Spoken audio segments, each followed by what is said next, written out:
Hello and welcome to my full review of this QNAP QuTS 5.1. I've already done a full review of QuTS 5, I think about 6 months ago or something, on the ext4 version, but I was waiting for a NAS like this before I could really get to grips with QuTS, because QuTS is the ZFS version of Synology's software. QuTS normally arriving in ext4, available on all QNAP NASes in one small or great degree, but QuTS requires some pretty serious hardware, and this NAS, the TVS H874, is kind of the NAS I'm going to go for. So again, although we are going to be focusing on this particular NAS in several occasions, as you can see there on screen, I do think it's worth highlighting that we are talking more broadly about QuTS in today's video, but a few disclaimers straight off the bat. First and foremost, we are running this on a Windows system here, and I'm using Microsoft Edge because I always use Microsoft Edge for my recording videos because I use Chrome for my own stuff, and I am running this at the view at 100%. So you can see it there. I put it back to 100. So again, these big icons you can see there on screen, you know, you can adapt it and size it to your own needs, because I have resolved that. One of my early criticisms of QuTS 5 was I felt that the icons were a little bit too blocky and it wasn't all synchronized together, and they have readdressed a lot of that. The second thing I will highlight is I'm going to be going through a lot of applications. I think this video is probably going to come in at like an hour and a half long by the end of the edit there. So it is a long video. There's going to be loads of chapters all the way along the bottom. But in order to do and show all of the features, I've got to install a lot of applications, 2 screens worth in fact. So you don't need to do that. This is not the way you're going to see the system, and odds are you are going to use a fraction of these applications. So don't worry about the messiness of the desktop there. This is purely because I'm trying to cover as many of the apps and services as possible. But even if you don't want even a single one there, any of these apps, you can right click and click remove, and it removes them from the available list of apps on there, and it will dynamically shift there on screen. The last thing I will highlight is right now, while utilizing and preparing for this review, I'm going to be using some client-side tools. I'm going to be using some NAS-side tools in the web browser there. And while I'm doing this, I'm also running about 3 different NASes at the same time as this. My network is very busy right now. So consequently, my rather piddly internet connection I have here in the studio is getting maxed out.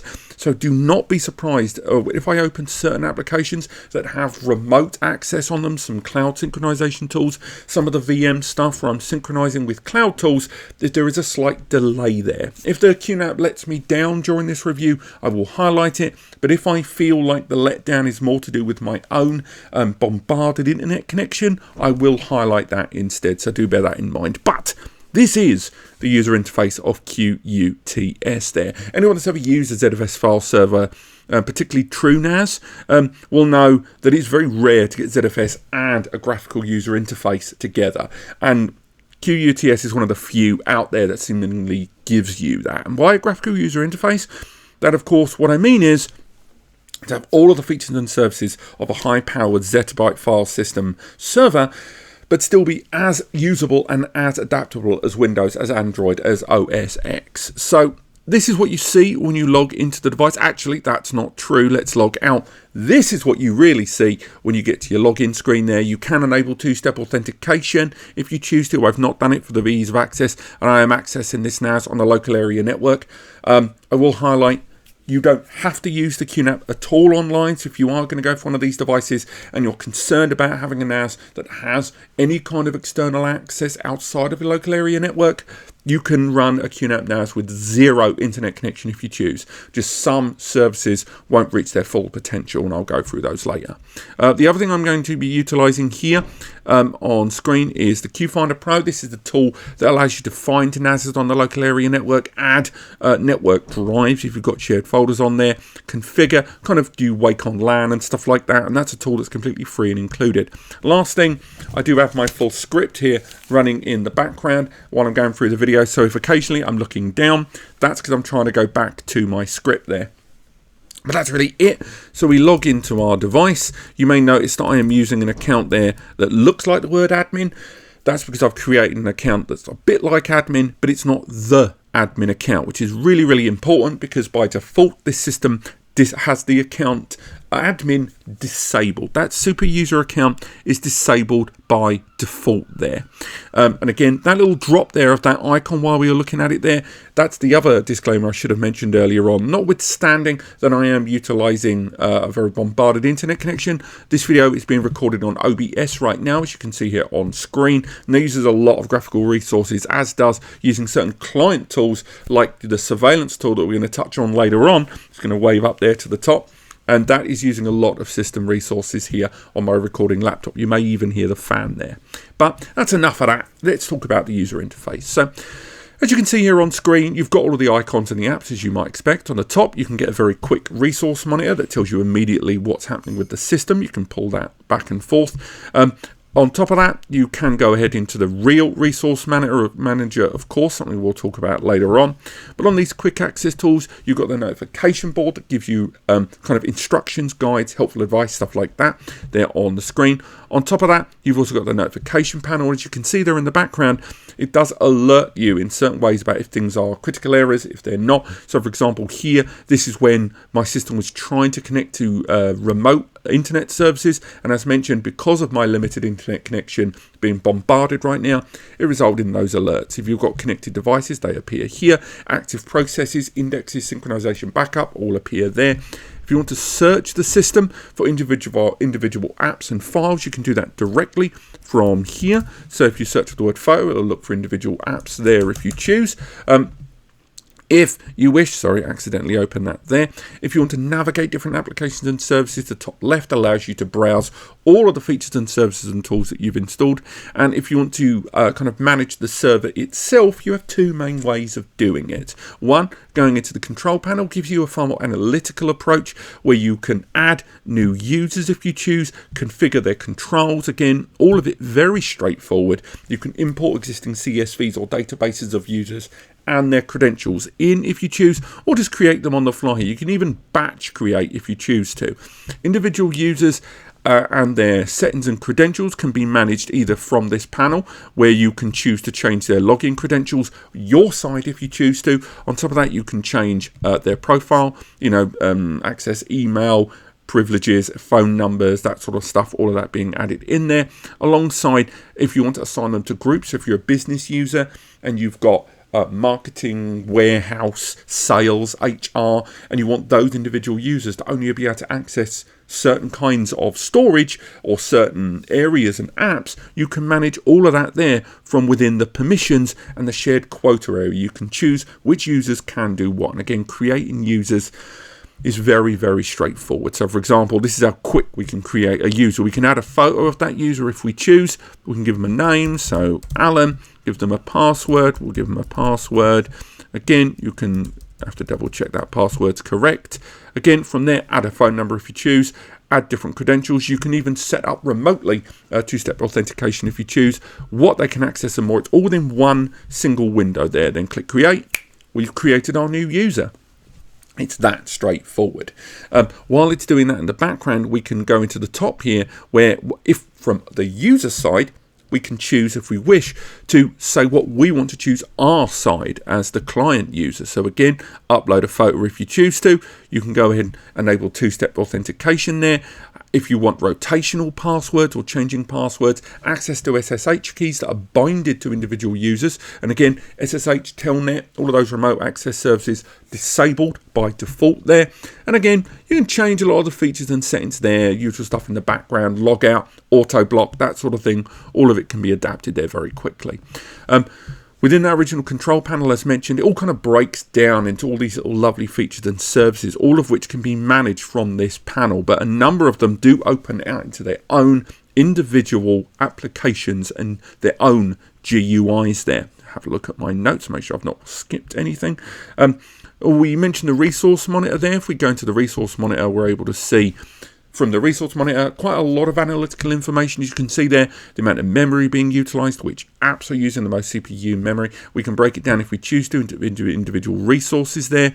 So if we look at the memory, you can look at the network, you can have historical retention of that data if you choose to. If you go into the storage resources, if you really want to zoom down into what is being used by whom and how. You can break those all down in there. We will go into storage management in a moment. You can even go down right the way down into individual services. So you can choose, I want to know which apps are using the most CPU power. It's that straightforward, and you can lock them all down and manage them all within that single user interface there.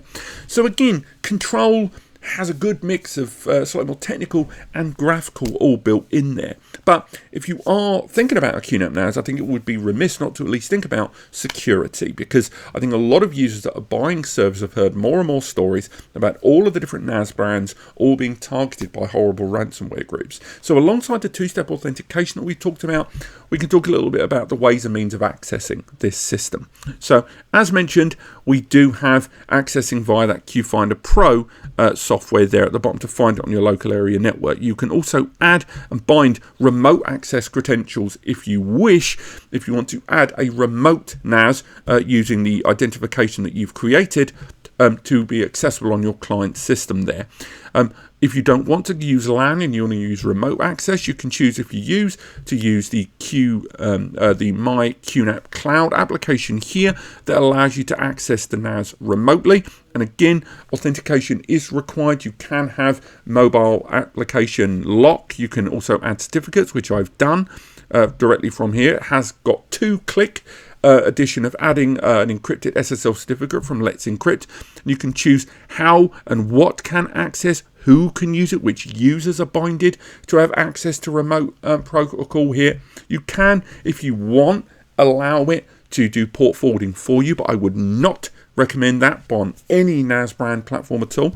If you would rather use third-party tools, there is support of TeamViewer as well. So again, if you want, you can go ahead and use the TeamViewer application and add the QNAP NAS to your list of available services on your list of TeamViewer devices, if you wish. So again, remote access credentials, if you choose, you can go right the way down to just setting up that that remote access you choose via domain control, if you wish. All of it can be managed quite analytically. I'm going to use that word again because there's one thing with QuTS, which, although it may seem a lot more graphical and customizable compared with other ZFS platforms like TrueNAS, other platforms such as Synology's DSM platform are considerably more user-friendly, and the choices they make to keep it simple are not really observed on the QNAP platform, where it tries to throw quite a lot of information at you. So the steeper learning curve of a QNAP NAS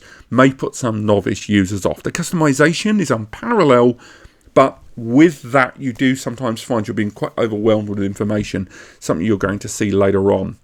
Now, again, control and management all built in there. And while we move away from security there, and again, if we go into security there in system, where is it? We can go into security and look into the system tab. We're able to have a little look at different ways in which we can manage. So, for example, glancing at my notes, we can go into system security there. And from there, this is where we can choose a lot of our credentials with regard to that access. So we can bind IPs, have different rules for when people access too many times with an invalid password, which if you are enabling different file services or access services, all listed here, you can lock out different rules for how they can be accessed, as well as the restrictions of SSL certificates and what can or cannot be utilized with them. Rotational password policies, as mentioned earlier on, can be set there from default. And again, that two-step authentication, you can fix it, enable it or disable it from within the main super user account if you choose. And again, all of that customizable directly from a single user interface. Very, very important. And the last thing on security, we can talk about the security advisory here. So the security counselor here allows you to micromanage your whole system security profiling. So, for example, you can, using the security counselor, set up overarching rules across the whole system. So if you wish, you can go ahead and scan the system for any vulnerabilities, any weak passwords, any observances or usage of the system that is not deemed wholly secure. It will alert you by running that scan. But if you choose, You can change policies either en masse, so I'm using a basic policy here, but you can do an intermediate or advanced high security policy if you choose, or a customized security policy that allows you to change every single one of the profile attributes of secure and remote access on the whole system and how the system reacts to it from that custom policy there. But also from this single user access point there, you can go ahead and enable and monitor your antivirus. So you can run antivirus scans on your system periodically on a schedule if you choose, or just run them ad hoc as you see fit. On top of that, you can also run the malware remover application that will scan your system for any potential malware inside. And again, the malware scanning tool on this can be run periodically if you choose, or just run it manually if you choose. It's really up to you. And all of that, again, monitored from this single panel. And finally, the firewall, if you enable QNAP's QFirewall application, you can change a number of those settings very quickly on the fly that allow you to adapt your firewall and the remote access privileges and the ports, of course, very, very easily, all from that single user interface there. So a great amount of management. But again, it's a lot to be sang on top of. So again, when it comes to getting a device like this, any NAS brand, not just QNAP and the QTS platform, it is very much about your knowledge and understanding of the settings you are changing. And I'm glad to see that in QUTS, the majority of these remote access protocols, unless they are essential, are deactivated or completely blocked unless you choose to open them. So it's very important indeed. But for now, let's move over to storage, a big subject here when we're talking about ZFS storage management. Now, storage management in QUTS 5.1 is pretty exhaustive. There's so much to unpack here. Now, we could start simple if you want. We can go straight into the storage manager here that overviews pretty much everything. We've got 6 bays of storage inside. Sorry, this is an 8-bay NAS, but I've got 6 drives inside. And as you can see there is a full GUI overview here that's quite topographical. You can see what storage is where, what the RAID configurations are. You can go ahead and run performance testing if you like. As you can see on this NAS, I've already run some sequential performance measures there, and it's also worth highlighting because this system has M2 NVMEs at PCIe Gen 4x4, we're able to get some quite significant speeds out of those M2 NVMEs on this NAS system. But with that, we can create all of our individual storage pools. As this is ZFS based, we removed the volume layer entirely. So from here, we've already created all of our shared folders. I've enabled all of the snapshots there in the background. Again, some of them on a schedule, some of them ad hoc, all of which can be kind of overviewed and managed. And again, for that graphical look of things, say for example we look at one of these folders, we look at the multimedia folder there. Well, not only can we choose on the fly whether we want to enable inline compression and inline deduplication, which again means that either compression is happening as the write operation happens, thereby making more space up on the storage pools. But on top of that, you've got inline deduplication, where if duplicate data is being sent to the same storage area, it'll only maintain one copy, but an index of all the rest of the copies that need to be kept. But if we dig down into that storage, we can do quite a lot. So for example, we can find out more information about the data reduction if we choose, where we can see just how much data has been saved on these areas. We can enable caching if we want on the fly, because those M2 NVMEs can be used for caching, can be used for storage pools. There's a lot of options open to us. And there's a lot more information there in the background about the storage area, how much has been saved, how it's been accessed, and lots of information can be attained from either the entire RAID array or individual drives if we choose. And the same goes if we want to change a lot of those storage variables and properties, what services can access them. All of that can be changed very, very quickly and easily from within this single user interface there. Now, if we move out, we can look at some of the other storage pools, like we've got our M2 NVMe storage pool down here at the bottom.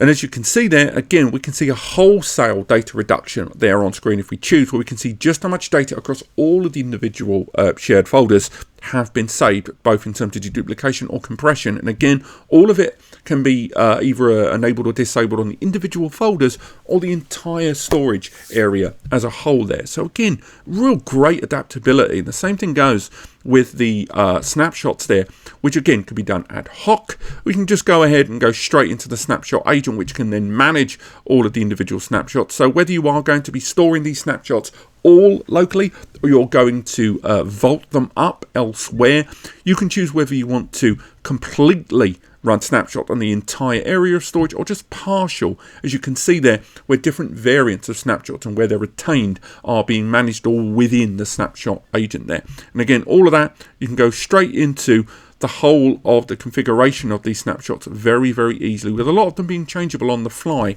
just like that.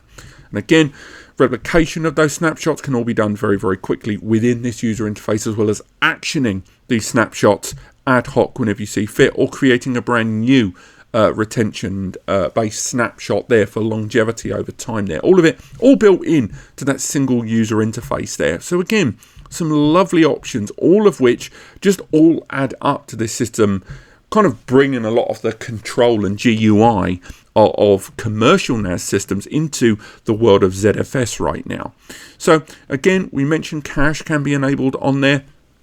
You can add external storage drives, be they for expansion or not. Indeed, if you are going to add remote access kind of block level storage like LUNs and stuff like that, that would be visible here, but we'll get onto that in a bit more detail in just a moment.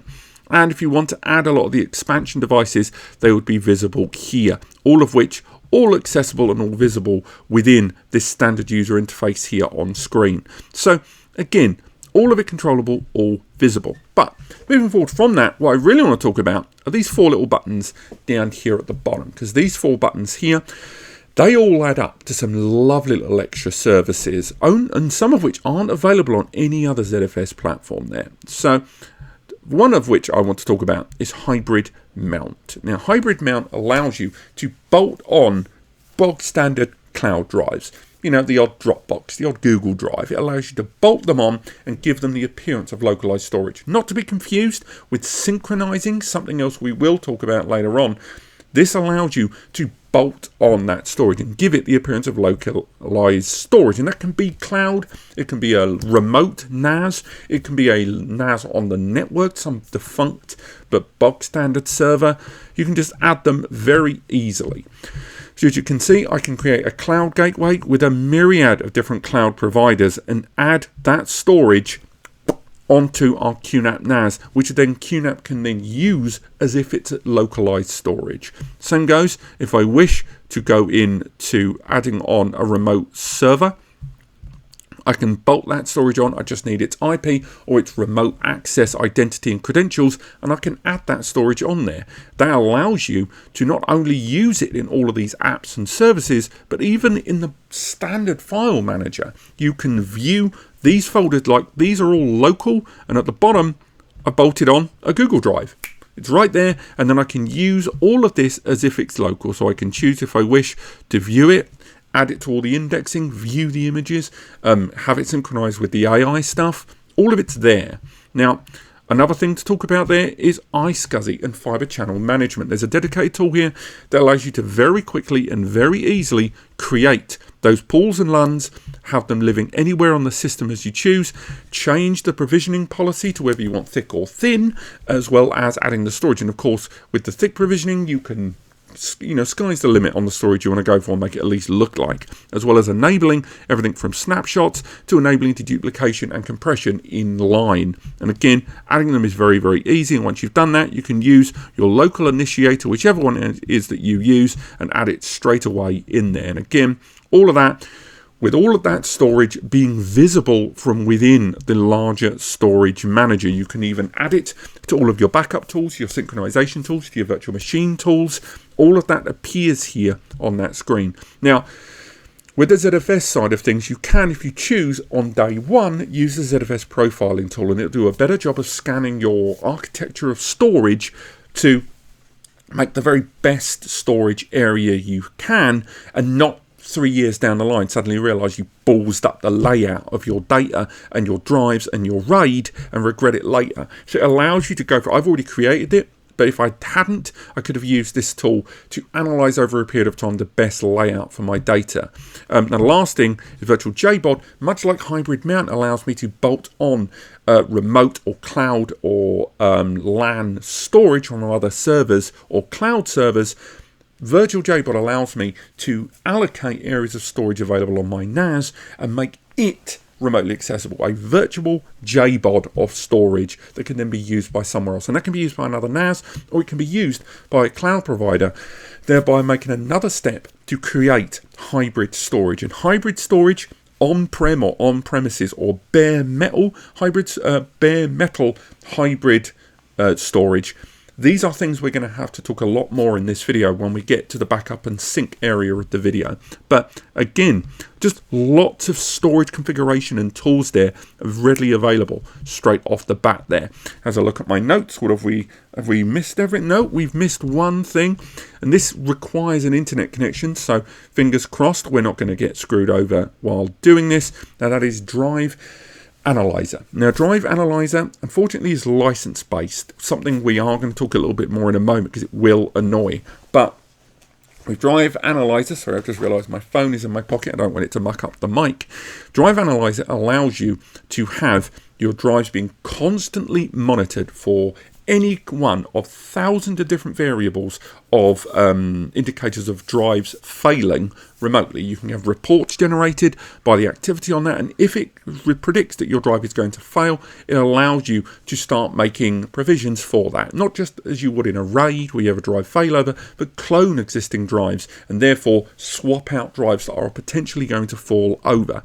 One problem, as I say, it is license based, which is a bit of a bummer. You do get one license included, but as you can see, one license for one drive is just not going to be enough. While we're on the subject of licenses, on a slight divergence, I'm not sure how I feel about QNAP's licenses. I think there's just too many. Unlike TrueNAS, which is open source, you buy your own hardware and set it up on that ZFS platform, on QuTS, I'm not overly keen on this idea that a number of key services, you only get a very small number of licenses, and then you have to make your way over to QNAP's store to add more licenses. Yes, I get it. A lot of this software needs reinvestment, needs a lot more money put into it. But I do think there is just too many licenses on the QNAP platform. I think some of them make a lot more sense, like the surveillance ones I kind of get, but there's just so many additional licenses. Pretty much all the apps and services that I'm going to talk about today are included, and they are either free or you get a handful of licenses included. There is virtually no single tool, with the exception of QFiling, that is completely locked to licensing that you have to buy. But in some cases, the number of licenses you get are woefully low, and we'll cross that bridge when we get to the surveillance section. But that's enough about traditional storage. What about just day-to-day file access? I already talked about it earlier. FileStation. Now, FileStation gives you the ability to access the files and folders on your NAS in the same way that you would use a traditional file explorer on Windows, Mac, Linux, whatever. This gives you the ability to share files very, very easily, whether it's via social media platforms, creating a link to another NAS user on the same platform. You can add retention policies, date, access, read-only policies if you choose. And I should add, I should have touched on this earlier, QuTS has support of things like Worm built into it, write once, read many in some cases, as well as encryption being built on multiple layers of the system, not just on the shared folder level, but all the way down to the drive. So again, very useful, with support as well, I might add, of some SEDs that have self-encrypted drive or SED support. The QuTS platform supports those. So again, lots of ways that you can micromanage your data storage, all from the user interface. Because anyone that's used TrueNAS, this was one of my few real complaints of TrueNAS, that you couldn't manage files and folders. You had to use a third-party client or hardware, or at least a terminal. This allows me to at least use the browser to manage all of these files, and I can view videos, open docs. There's even a plugin to take advantage of Windows Office services, Excel, Doc, PPTX, that sort of thing. It's a plugin that's completely free that will allow you to view all of your docs on the NAS offline natively with those third-party tools. Some lovely stuff there. And again, extraction, encryption, all of it is built in there. And again, if you're using video files, you can even transcode them from within. So when we're doing our Plex Media Server test coming up soon, it does give you the ability to just right-click. You can transcode information, convert files, all of it from within that user interface. You can even, if you choose, just search files and folders, nice and easy. So type in Batman, it's searching the whole system, it's found it. There's even much more extensive file management tools. I touched on one earlier in QFiling. There's QSearch and QFiling that allows you to browse through the system a great deal faster as well. All of it built in and all of it accessible and included with the system, just with QFiling behind a license, which is something of a bugger. So that's really browsing the files there. You can, if you choose, of course, bolt on the system to use your own client-side tools, but we'll get onto that in a moment. For now, let's go into the App Center. Let's dig a little bit about where these tools come from. But what if you want to add stuff on? How do you do it on the system? Is it user-friendly? Does it feel safe? Those are key points there. Now, the App Center in QUTS is fantastic. It's got pretty much everything that QTS has, and it certainly has substantially more application than the likes of TrueNAS there. So once again, for those of you that like the idea of TrueNAS but find it overly complex and would like things to be a little bit more chewable, a little bit more user-friendly, you're going to love it. Installing applications and services are very, very straightforward. There's a whole app center there with loads of first and third party apps. I've installed loads. Again, you're probably not going to install anywhere near as many as this. But in the app center there, you have got a myriad of first party tools for multimedia, for backup, for surveillance, for virtual environments, for synchronization. Just a huge degree of services there all built in. On top of that, you've got third party applications as well. Again, ranging from Office to the home if you choose. There's even a third party app center called QNAP Club, which has lots of homebrew apps and community built applications that allow you to run those on your QNAP NAS system. But do bear in mind, these are third party, they are unsigned.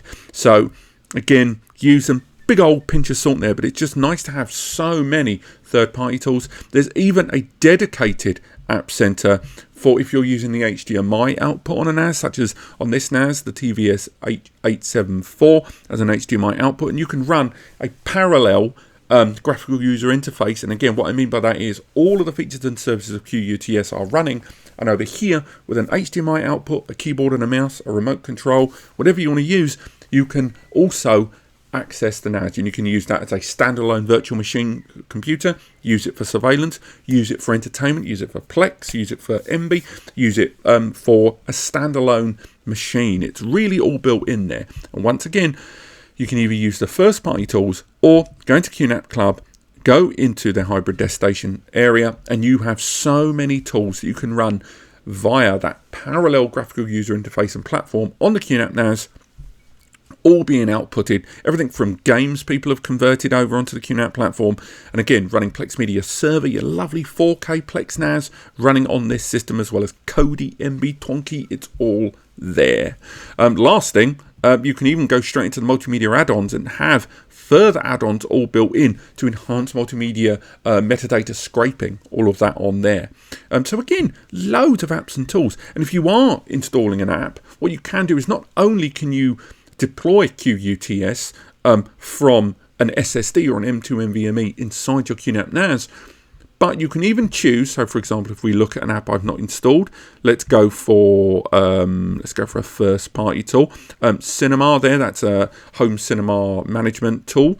Click Install, and you can choose whether you want to install it either on the slower hard drives, as you can see there, like I've done with the other one, or you can go ahead and choose if you want to install it on the M2 NVMe storage pool if you created one. You've got lovely options there for customized installation of a lot of these applications and services. And that does extend, by the way, to other apps and tools that have their own registries, their own repositories that I'm going to talk about later on. So next up, let's talk about network management. Because network management is one of those things where if you don't have a decent graphical user interface and you don't have a high skill set and understanding of network management, it can be a migraine in a can in your pocket. It's the worst. I am pleased to say that the network management here on QUTS is still very, very good. By that, what I mean is you're getting all the information, but it's presented to you graphically and in a way that in terms of troubleshooting is sodding invaluable. So I'm going to open this up. Hopefully my camera here at the bottom right isn't going to block things. What you see here is the full network layout in QuTS on this particular NAS. Now, as you can see, I've got the virtual switches, I've got physical switches. On the right hand side, we've got my one physical network port. I've added one LAN port here, or one into my network. But from that, as you can see, I've created a virtual switch which is running into an Ubuntu VM. I'm running a Windows VM. I'm running a container as well. I'm running, as you can see there, all of these are running into different network areas. So if for some reason you can't access a specific service or client that you've connected, this gives you the ability to see an actual 3D a graphical representation of your network to see how things are connected. And all of these can be adjusted on the fly. So you can choose, if you wish, to adapt the network speeds, cap them, up the jumbo frames, see if you're utilizing the full bandwidth speed of a connected connection. And again, that same thing goes for those virtual switches, that if you wish, you can up them artificially or physically, and all of this managed from a single user interface there. You can switch to basic mode, but I wouldn't recommend it because advanced mode just gives you more information, particularly for that topographical overview during troubleshooting there. And again, as mentioned, you are creating connections all the time. At any point you want to just add a new network connection into the virtual switch area, you can do it. You can even change the order of these or move them around. Very useful, very detailed, can't recommend it enough.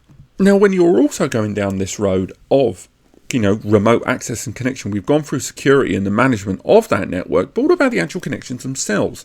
Well, first and foremost, you have QUFTP. So if you're going to run an FTP server within this NAS and you want to have very specific protocols between it and its clients in order to guarantee the best bandwidth utilization while still remaining secure, there is QUFTP that allows you to micromanage a lot of the system setup and protocols. On top of that, you can use QVPN, which supports a number of third-party VPN services, as well as having much more customizable VPN settings. But as you can see, our network connection being something of a problem there, so I can't really show that off. But just take my word for it that you can attach a number of different VPNs to different connections if you choose, not just locked in on one VPN to one system, because a number of you worry about that as well. And just remember that the whole time you still have the security counselor to allow you, once you've set things up, to scan the whole system and find out if there are any weaknesses in that setup there.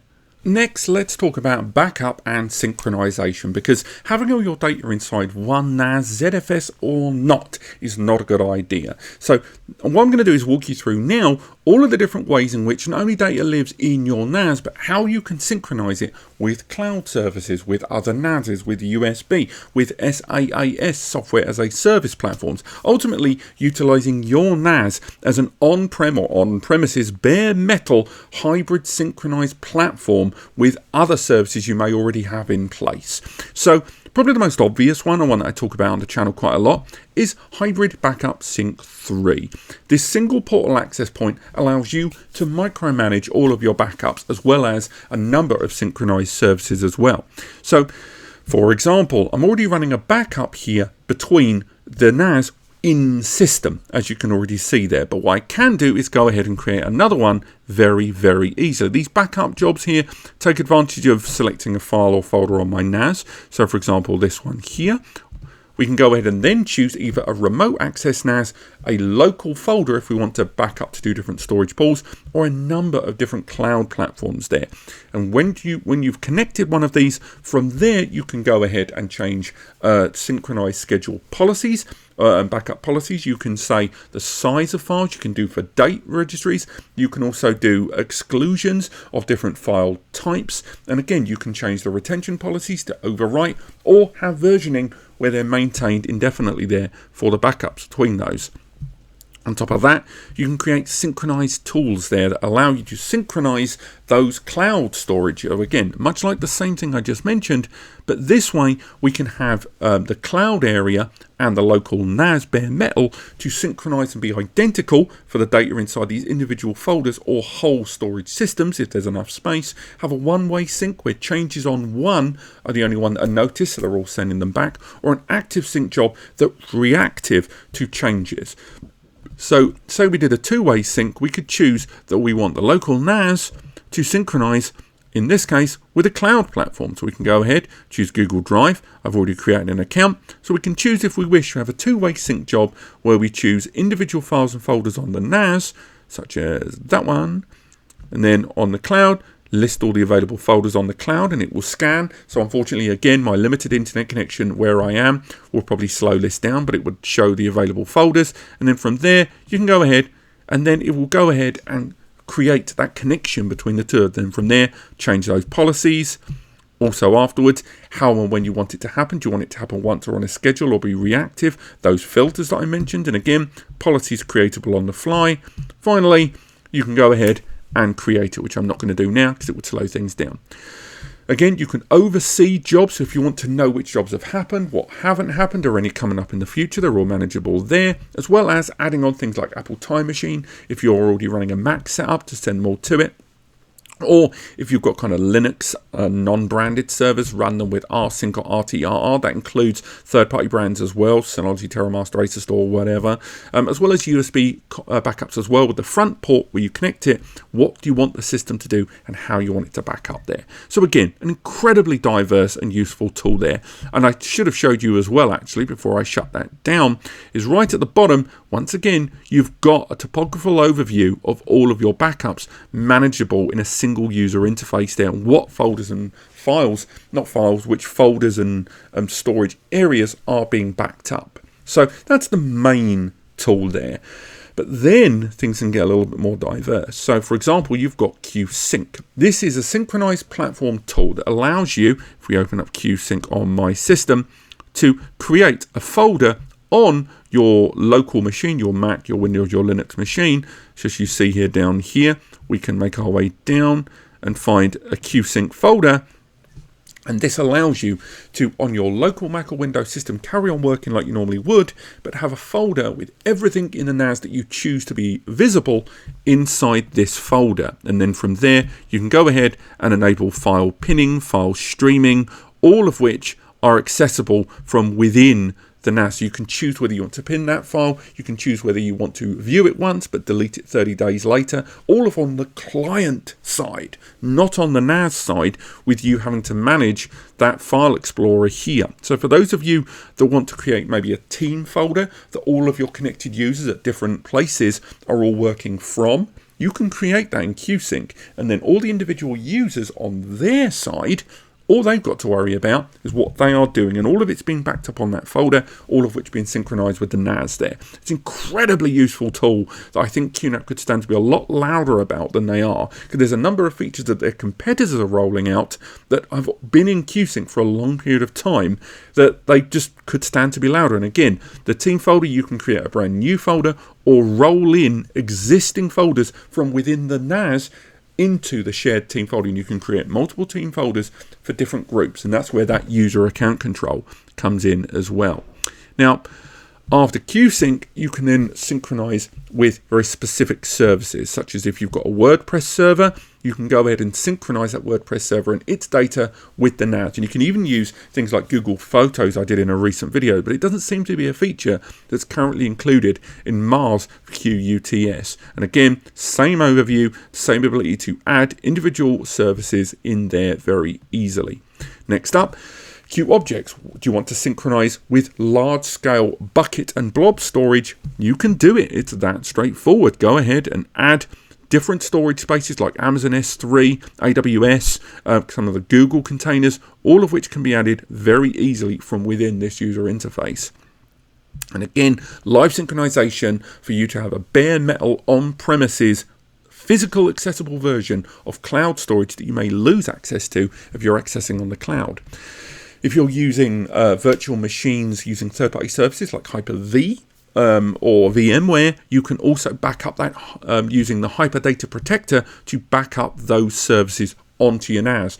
But bear in mind, currently, as far as I can see, you can't import those over or export even to this QNAP Virtual Machine Manager. I hope that's a feature they include soon, but it's not something you can currently do.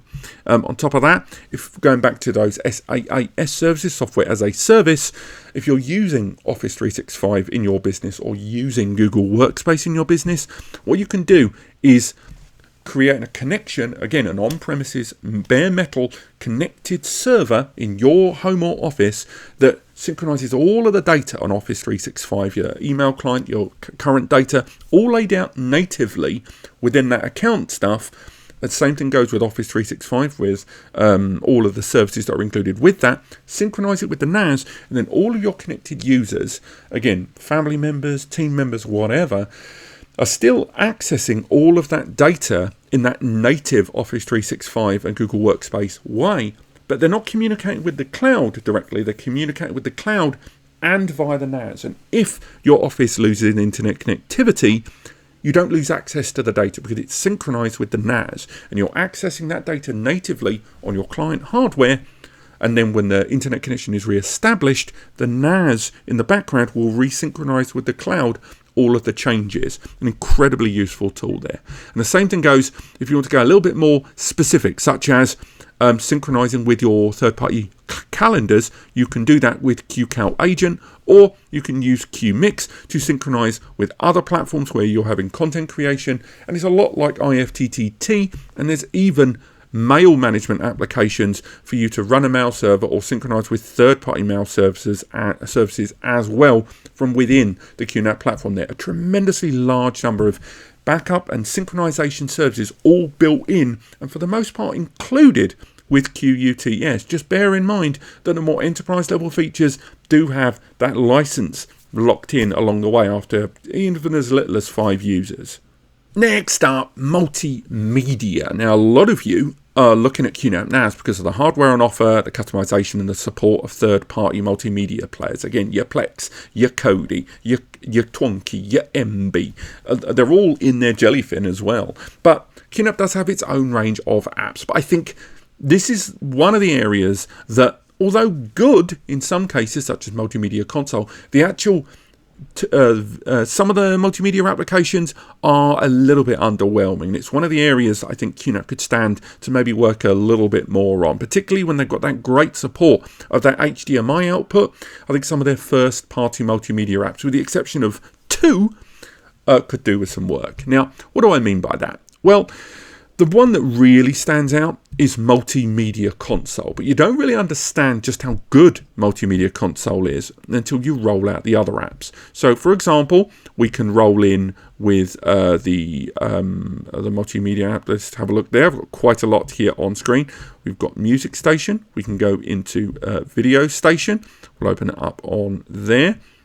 And then on top of that, you have, of course, the big guns. You've got QuMagie there, which opens in a new tab. Now, all of these tools allow you to micromanage and tailored access to video, music, and photo data. Okay. Now, again, you can create albums, you can scrape metadata, which is something I've not quite done on Video Station here. It's a nice enough tool, but again, you're not really going to use that interface that much for video. You're going to be using it on your client hardware side. It's good, but it hasn't seen a lot of changes. I think it's still very fluid, but most people would still prefer to use Plex. Same goes for Music Station. Music Station allows you to manage your albums, your playlists. You can also, much like you could with a Video Station, choose to stream directly. So from your laptop, you can go stream this file to this device. Bosh, it can do it. And it's, it's responsive, but I think most people will still use iTunes, or at least set the NAS up to be a multimedia server that can be picked up by the client, your Sonos sound system, your Amazon Fire Stick. People are going to rely on those.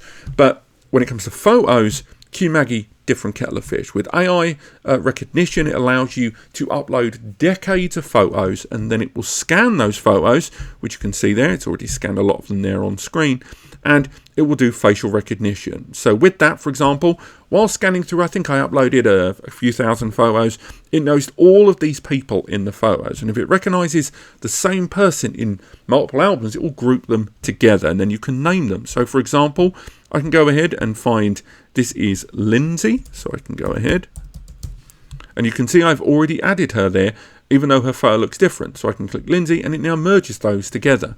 So again, going back, if we find me in here, so where's Robbie?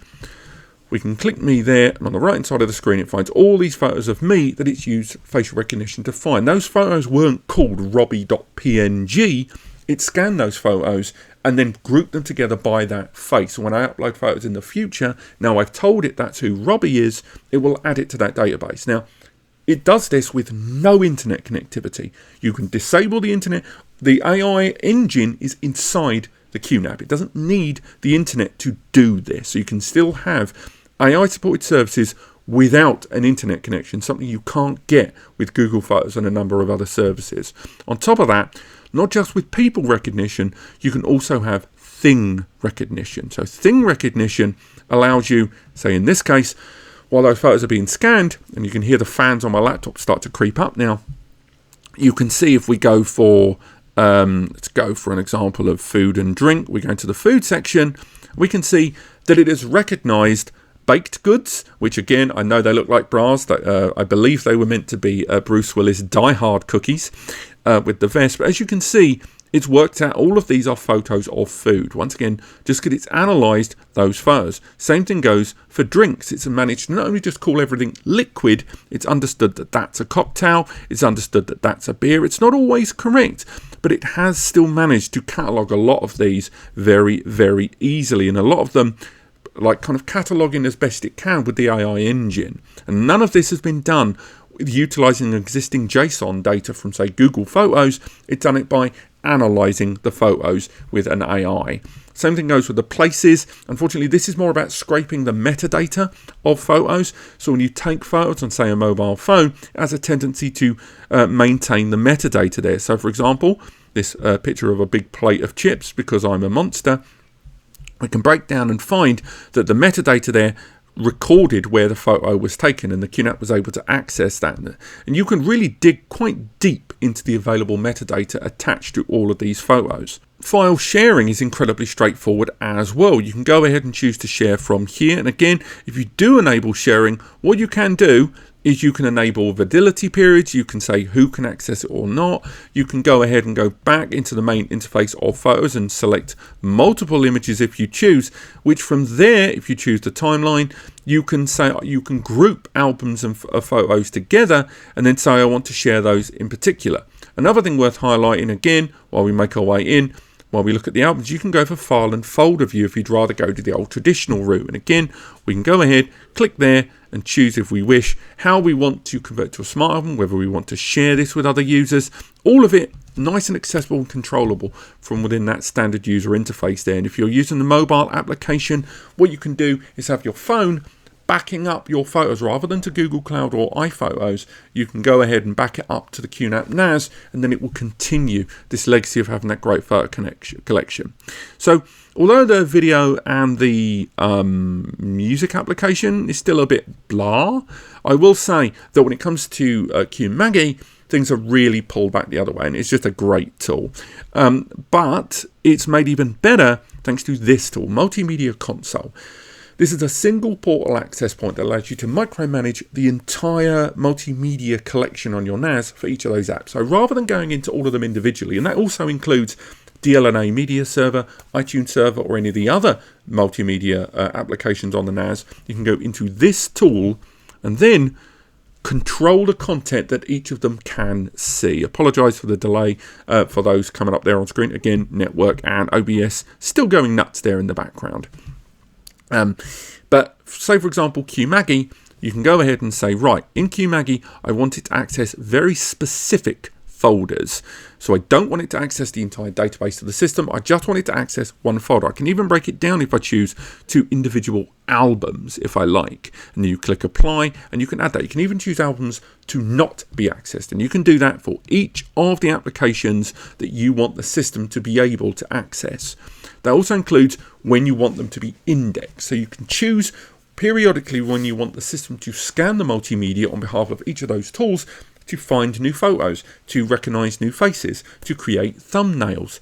That can all be done and managed here on a schedule or automated or actioned manually if you choose. Same thing goes for thumbnail generation, and it also goes all the way down to different multimedia applications that are supported that you may or may not have installed.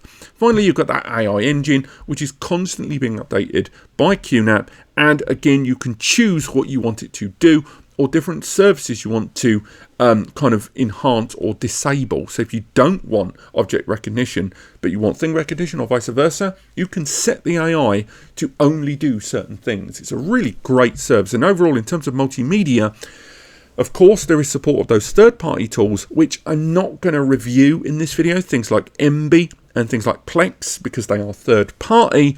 At least you've got them there. And overall, along with different apps and services to enhance playback of multimedia, it's just a good platform for multimedia while still taking advantage of all those ZFS benefits. Now, surveillance on QuTS 5.1 is mostly good, with the exception of one, frankly, rather major complaint I have.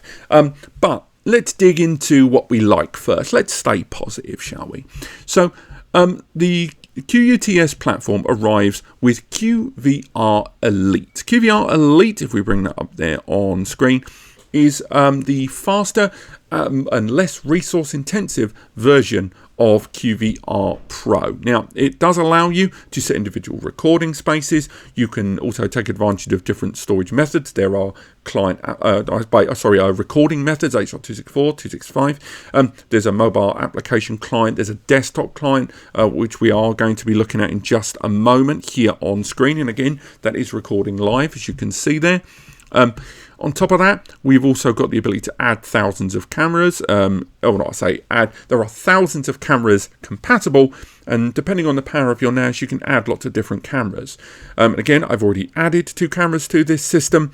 And with that, those cameras can also be delved into, so they can be pan-tilt zoom cameras. You can also add IP door services, IP alarm, IP speakers. They can all be added within the system quite easily and have customized recording patterns, customized patrol patterns. There's even support of a number of AI services that I'll get into in a moment. You can also add events and rules to individual cameras if you choose, so we can have it so every single day we're going to have this particular rule. So if I choose to, let's add an event. So say we want something to happen when there's motion detected, and we're going to have that on both cameras there. We click OK. When motion is detected, we can choose what we want to happen. So it's quite literal and quite intuitive how it's doing it. So when that happens, we're going to choose for the camera to record. So we want at least camera 1. You know what? We'll have both cameras recording in the event of motion being detected by a camera. We click OK. We can say, do we want it to be any event? Do we want there to be a runoff period? So we can have nothing happens for another 10 seconds. And all of that there, with all of that being customized with next, then that's it. The rule is created. So now this system, when it notices movement, is going to start recording what it sees there on screen, which is going to happen pretty much constantly, as you can see there, as it's already noticed an event there happening because I'm moving in the background of this recording. Logs will take care of you monitoring how and what has happened in the background. And on top of that, surveillance privileges can be adapted to different users if you want some to be able to access the cameras and some not. You can even have it so that some users can access the feeds or the recordings, but they can't delete anything and they can't change anything. And as you can hear from that alert, as I mute the mic, that means that the camera has noticed that movement there. As good as this platform is, and as responsive as it is, one of my early complaints I had about it, which sadly is something that's not been resolved yet, is viewing the cameras in the web browser. Now, as you can see, if we go to the side here, we can change a lot of those rules. We can adapt a lot of where our recordings go. We can even do off-site recording patterns and take advantage of dual recording patterns, all of which are built in. But when it comes to viewing the cameras in the browser feed, unfortunately that is not possible. You can use options here built into the screen to be able to see the camera on a tab, but you're seeing it as just a general tab via the camera's own output over our STP. But if you want to view them in a camera feed with a control deck, you've got to use that tool there. So as you can see there, this is the Windows client tool. It is utilizing the hardware of my local system rather than utilizing the NAS. And from here, I can take advantage of pan tilt zoom if a camera I'm using supports it. So as we can see here, I'm using a bullet camera there. And on the top, I don't know if you can see it, I'm using a dome camera just above me. So again, as you can see here from this little feed, what I can do is remove those little zoom in patterns there. And again, we can create all kinds of stuff while it resets there in the background. Earlier on, when we saw recognition of the motion detection, that's all been listed there on the right of the screen. Any time if we want, we can switch to playback mode and go into some of the historical recordings if we choose, accessible on the NAS there in the background. So right now, as you can see them on the screen, I'm going to keep my hands closed. On the left-hand side of the screen, we've got that live feed, but the right one is accessing a legacy recording in the background there. So again, you've got that level of control. And I've done a whole dedicated video on QVR Pro and QVR Elite already. I do think it's good. You can add those e-maps there if you want to have, the digital maps created there. Again, go back to the playback if we choose. We can look at some of those alerts that we had earlier on, and all of them listed there in the background that can be added. So again, I can wave there, and as you can see, we're looking at a historical recording right now.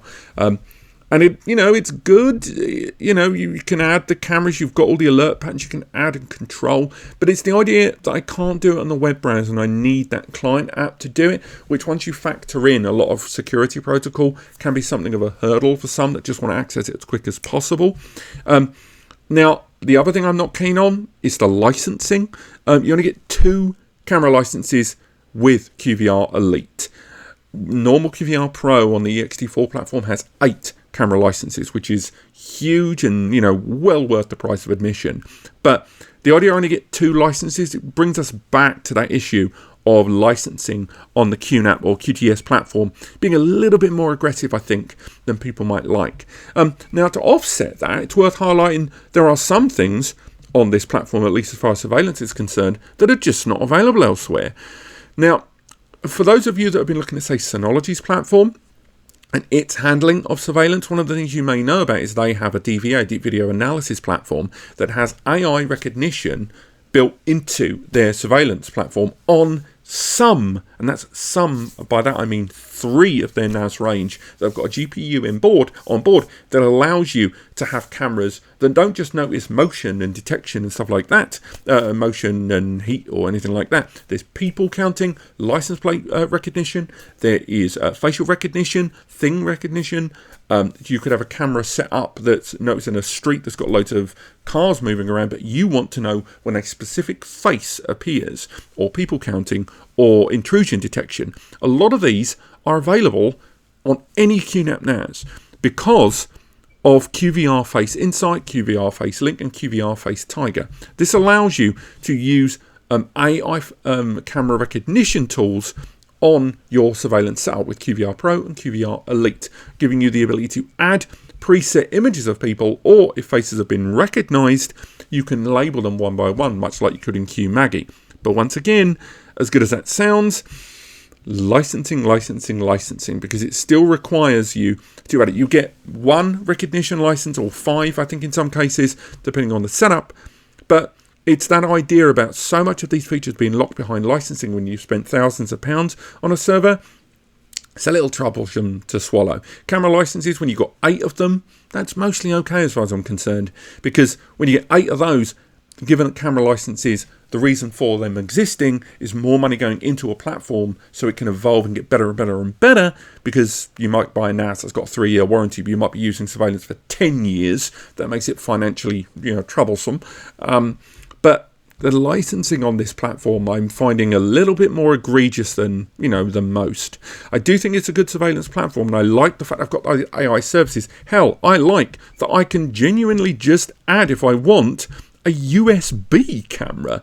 So you can go ahead and just attach a USB camera to your QNAP NAS and add that to your surveillance setup if you want, as you can see there on screen.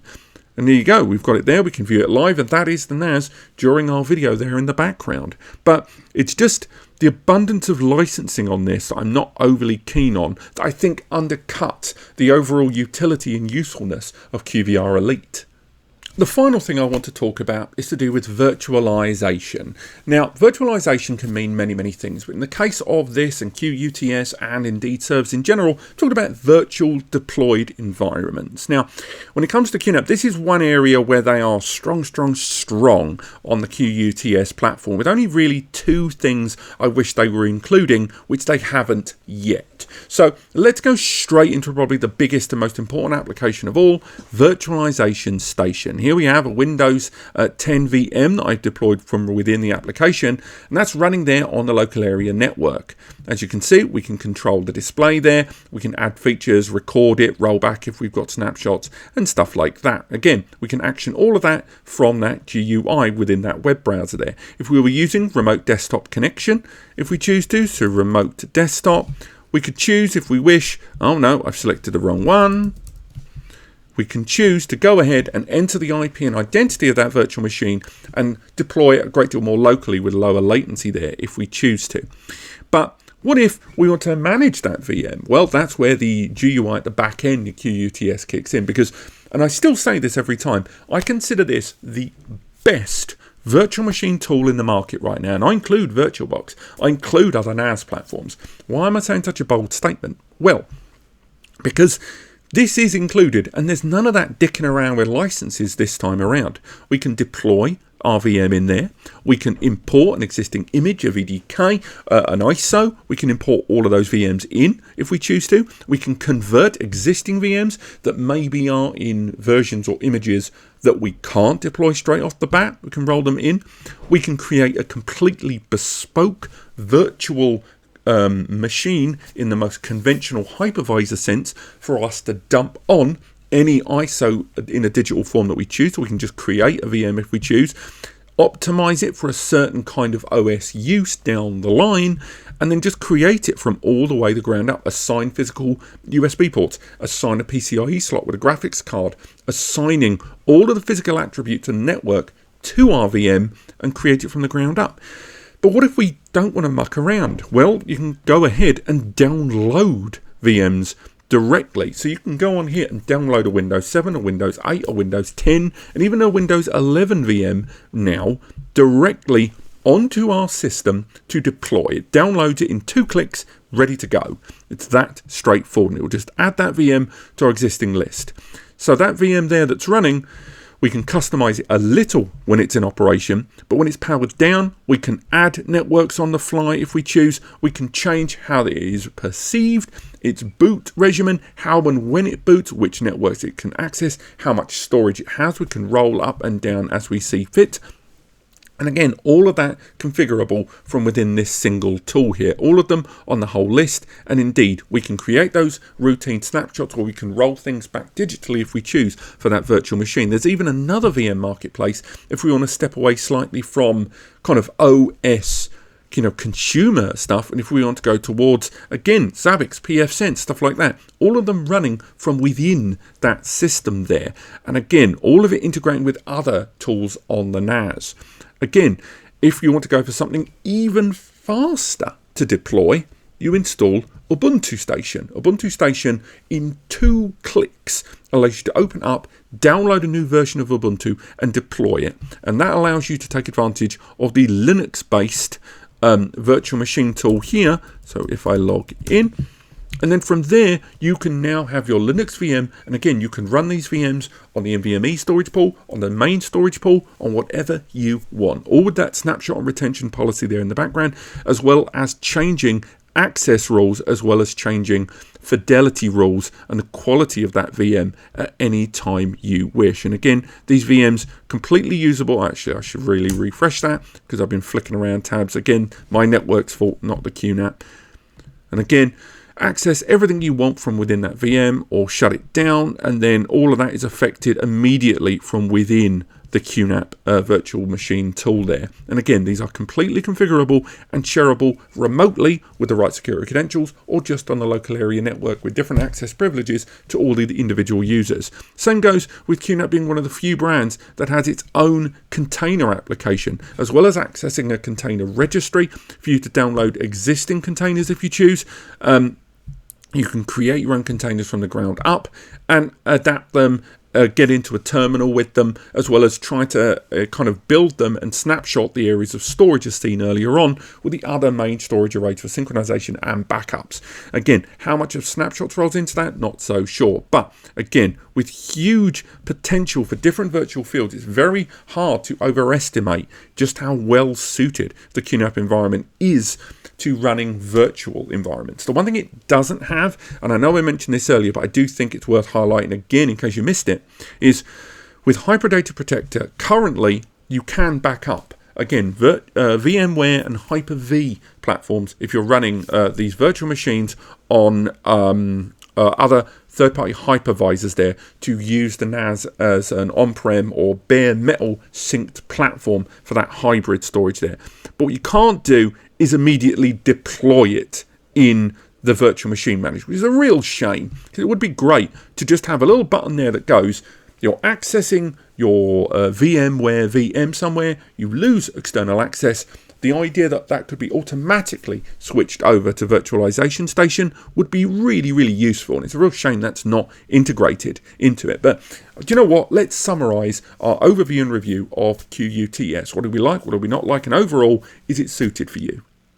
Overall, QuTS, I still maintain, is one of the most user-friendly ZFS file system service providers in storage available in the market. It has all of the apps and services that we largely associate with Linux-based platforms, but at the same time, it's bringing us all of the features and services, everything from inline data compression and deduplication to the access and the removal of the volume tier for faster access to the data, and the RAID performance benefits of things like RAID Z with triple parity and RAID resilvering and more that are inherent to ZFS. Now, it lacks, it has to be said, some of the jail philosophy of true NAS core. I think a lot of you are going to miss that, and although customization on this is considerably more user-friendly than it is on true NAS, it is still by no means idiot-proof. It is still a very technical platform to get your head around, and don't be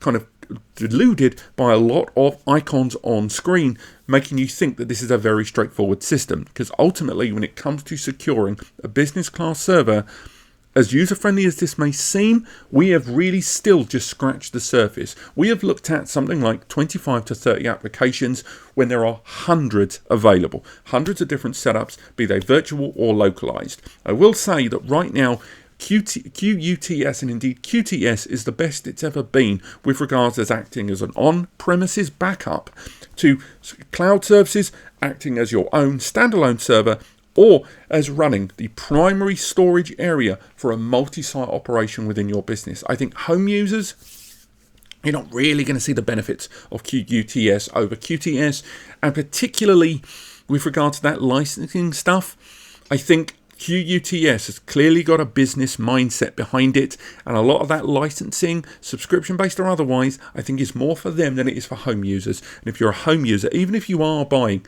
one of the QNAP NASs that has the option of ZFS or ext4, I think home users could stand to stick with the ext4 because of the ease of expanding storage, expanding your storage pools in ext4, as well as the benefits in ext4 of things like Qtier, the extra camera licenses in QVR Pro and stuff like that. But outside of that, QuTS is still a fantastic NAS platform. And although there have been questions of security on QNAP's platform, along with other NAS brands in 2021 and 2022 with regards to them being targeted by horrible ransomware companies, I think right now QuTS is as the best it's ever been so far in terms of disabling a lot of, remote access protocols and privileges off the bat that should have been done back in the past, making sure the admin account is disabled, and giving you so many ways in which you can back up, so many ways in which you can add layers of brute force protection and password protection and remote access that I think, unless you go about setting up the device in an unsafe way and ignoring what the security counselor tells you, QuTS is safer than it's ever been. And I think as far as NAS platforms go, it is definitely worth the price of admission. Just be ready for that licensing stuff and be prepared that if you're an ext4 user of QTS, if you're moving to QuTS, double check which of those apps and services are the ones that you might feel the clip. But this has been my full review and overview of QuTS 5.1 from QNAP. Let me know what you guys think in the comments. I know this has been a tremendously long video, and I hope the tags and the subject chapters below have helped you. Let me know what you guys think in the comments. Click like if you've enjoyed the video, subscribe to learn more, and if you need free advice, if you don't really know the right system for your needs, use the free advice section linked in the description, or use the free community forum Ask NAS Compares. Both of those are there to give free, unbiased support from me, Eddie, and other members of the NAS community to help you out. And last thing, if you're going to buy from Amazon anyway, and if this video has helped you, please use the links in the description. It won't cost you anything extra, and anything you buy from Amazon after getting there from that link will result in a kickback coming here to us that allows us to continue doing what we do. It won't cost you anything extra, and it's just a nice way to keep the lights on. Thank you so much for watching, and I will see you next time.